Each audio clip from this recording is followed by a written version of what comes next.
So got you coming down. So boom, we're touched down. Okay, so we're touched down here. And you do create separation. So if we're looking at your throwing shoulder and your rear hip, like there's a little separation. But what I look at, dude, is like, all right, can we get that hip into more rotation, earlier rotation? And then can we get that posture of same where you're at right now with the trunk and the hand? Like, yeah, you're kind of walking that fine line of like arm drag, but I mean, it's better than the alternative of being early with that arm, because this actually gives you a really good posture of your trunk, right? So your trunk is staying neutral for the whole time. Boom, the hand comes up. Like if we can get your hip into more rotation, we can create more stretch. We can create more stretch, more separation. We'll have more power output to be had. You talked about the your lacking arm speed. What I look at in terms of arm speed, yes, there's a lot of components to that, but like what I look at is just creating optimal timing of your body to leverage your arm through the zone and create more arm velocity and not have to do it independently. If we create arm velocity or arm speed, arm acceleration independently, then it's going to always be low. It's always going to be a low arm speed. But if we can create that arm speed by leveraging our body to where we can create a ton of stretch and then pull the arm through as we start to rotate our trunk, right? So we rotate this with our arm, that's going to increase authentic arm acceleration, right?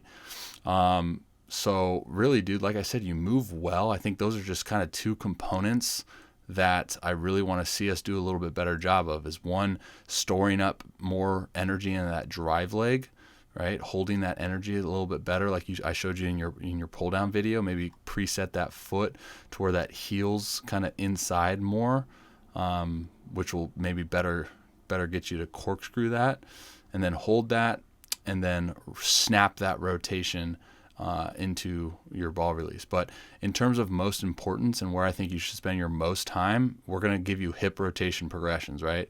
So hip rotation progressions are going to be the first thing that you're going to see. Hammer those and then work towards the drive leg mechanics. And I'm going to program a ton of progressions for you and some blends and stuff just to give you those feelings. As far as some hip movement restriction too, I'm going to program some hip movement capacity stuff, because I think there's more hip range of motion to be had in this delivery that I think will better equip you to, instead of just kind of falling into your rotation as you see here, you kind of just get to your end range and then you just fall down into your rotation, right? I want to get you to increase your range, so then you can start to rotate into front foot strike, rather than what I'm seeing here is like it looks like you're at end range, your body's protecting it against itself, hold up, all right, stop, that's as far as we can go, now let's just fall down. That's a lot. That's another leak of potential power output, man, is like, getting that stride to extend.